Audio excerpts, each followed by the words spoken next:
मेरा मानना है कि ये बहुत ही स्वागत योग्य कदम है। धन्यवाद मोदी सरकार, धन्यवाद एनडीए सरकार जिन्होंने वो बैन हटाया। आरएसएस एक सांस्कृतिक सामाजिक संस्था है। इस देश में नैतिकता से परिपूर्ण नागरिक बने, देशभक्त नागरिक बने, उसका कोई स्कूल नहीं है। अगर कोई है तो उसका नाम है राष्ट्रीय स्वयंसेवक संघ। तो अगर देशभक्ति पूर्ण संस्कृति, भारतीय संस्कृति पूर्ण बनने से आप कोई रोक रहा है तो मैं नहीं समझता वो भारत का मित्र है। However, the opposition has condemned the decision to revoke the ban relating to RSS, while AIMIM chief Asaduddin Owaisi has claimed that this withdrawal order goes against India's unity. Samajwadi Party Supremo Akhilesh Yadav argued that the government employees having political inclinations isn't a good news for the people of the country. और ये तो बड़े sensitive चीज है कि अगर अधिकारी sensitive post पर जाएगा और उसका व्यवहार आचरण किसी संस्था से या पॉलिटिकल पार्टी के माध्यम से उसका किया जाएगा, वो तो उत्तर प्रदेश में देख ही रहे हैं, हर दिन देख रहे हैं कि अधिकारी किस तरीके से पॉलिटिकल पार्टी का जो काम है वो कर रहे हैं। All right, let me go across to my colleague Mohit Bhatt for more on this. Mohit, the BJP claiming that the RSS is a socio-cultural organization, the opposition saying that it is a political organization and it's going to harm the democratic fabric of the country if government employees are associated with it. What's the reasoning that the centre has given behind this move by it to lift the ban?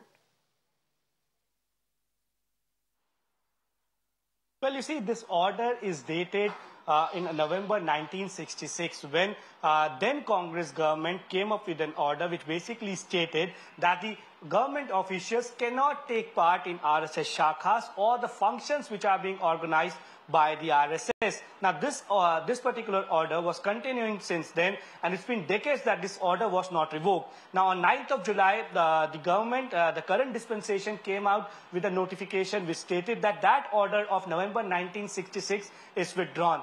Now, whole lot of politics is being played on this particular issue. The opposition, specifically the Congress, says that this is Sangheekaran of the government offices. The government officials are expected to be neutral, non-biased, but when they will be from RSS, they will be working towards a particular ideology. And also, we see that how the opposition leaders are targeting RSS, saying that RSS is an organization which is not patriotic, they do not hoist flags at their offices, and they do not consider India as a secular country. To which RSS, VHP, BJP, all the Sangh Parivar has come out and stated that the mistake that was being done by then Congress government in 1966 is now being corrected. RSS has also welcomed this particular step, saying that due to certain political interests of the Congress party, they took decision in 1966 and they have welcomed this particular decision because they say, the Sangh Parivar says that RSS is a socio-economic organization which is working for the betterment of the society and country at large. They have been undertaking various works for the public welfare, and that is why if government officials want to join the RSS program, then there should be no harm in it. Now, Amit Malviya, BJP leader, also stated that in 1966, because the people from each and every state came to have a demand for anti-cow slaughter rule, we saw that how the Congress party fired upon the workers over there, and post that this particular ban was being imposed. So we see politics being played on this particular issue. RSS has welcomed it. Opposition has slammed the particular decision, saying that this is Sangheekaran of the government offices. Back to you. All right, Mohit, thanks very much for joining us with those details regarding this entire controversy. Let's also listen into what the opposition had to say about the lifting of this ban.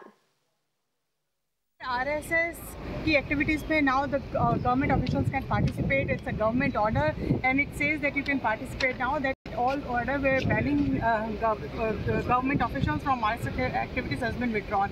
How do you react to that?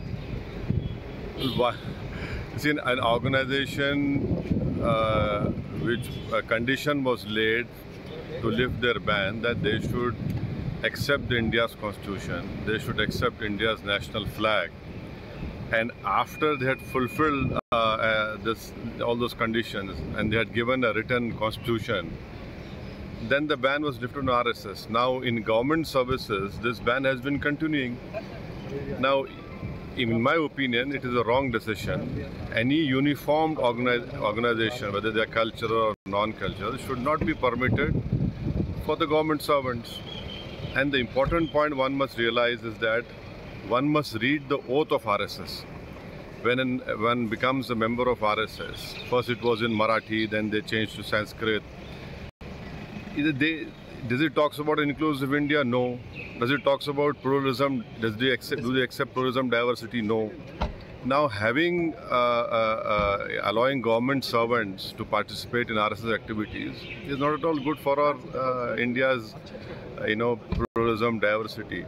And the most important point, it shows that what are the allies doing? If it's an NDA government, what are the various parties who are supporting this NDA government doing? Are they agreeing with the decision, or will they only come out and say, oh, we don't accept it, or what?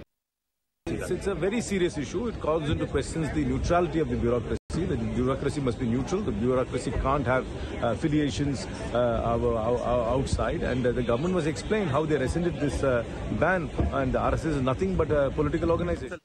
With that, let's shift our focus